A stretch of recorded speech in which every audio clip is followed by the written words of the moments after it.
As we grow and mature, we come to realize that silence can be a powerful tool. We learn that not every argument needs to be won, not every opinion needs to be shared, and not every battle needs to be fought. Sometimes silence is better than arguing.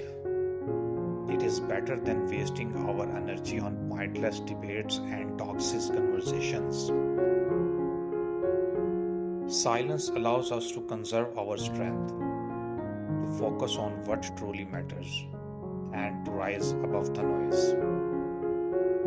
It is not about being weak or passive, it is about being wise and discerning.